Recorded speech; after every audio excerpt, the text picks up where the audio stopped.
Hello and welcome to another episode of your Friendly Neighborhood Art Teacher. I am your host, your educator and all-around creative guy, Fnat. This week we're going to analyze how light behaves on a sphere. So stay tuned and let's learn together.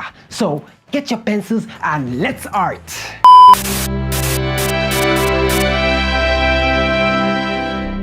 My dear learners, what is the difference between a shape and a form? Let's break it down, shall we? A shape is any two-dimensional figure enclosed by a line. Anything that is enclosed in a line. It is flat, like a circle. A form, on the other hand, has depth, meaning that it is three-dimensional, like a sphere. Let's talk about value. Value is how light interacts with objects, and it helps us see depth and dimension.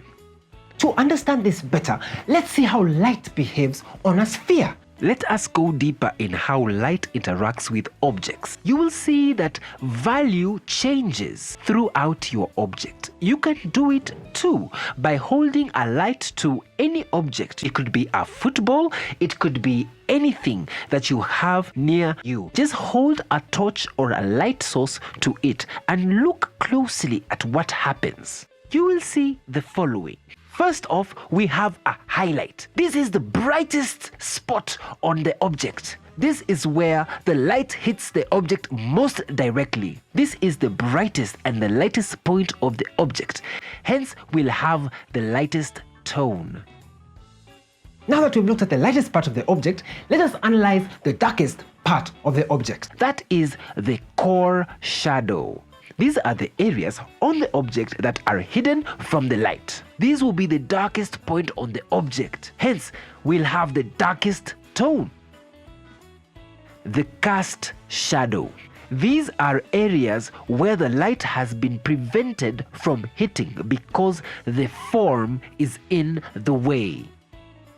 Midtones. These are the location of middle value. In gradation, this would be the areas between the darkest and the lightest tone. The middle values bridge the lightest tones to the darkest tones.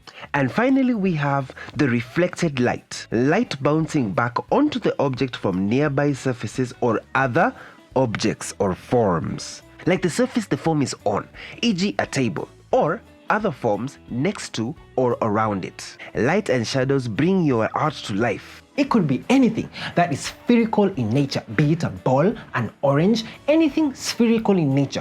Hold a torch to it and see what happens. As you can see, light interacts with objects in fascinating ways. Observing, copying, and practicing how these elements interact each other will take your drawing to the next level. Next week, we are going to draw and shade in using the smudging technique a sphere. So be sure to tune in then and carry your materials. That is your pencil, your rubber, sharpener, ruler, and your smudging device. That is either a tissue paper or a serviette. Until then, remember this. For your memory, shapes are flat and forms are fat. Bye!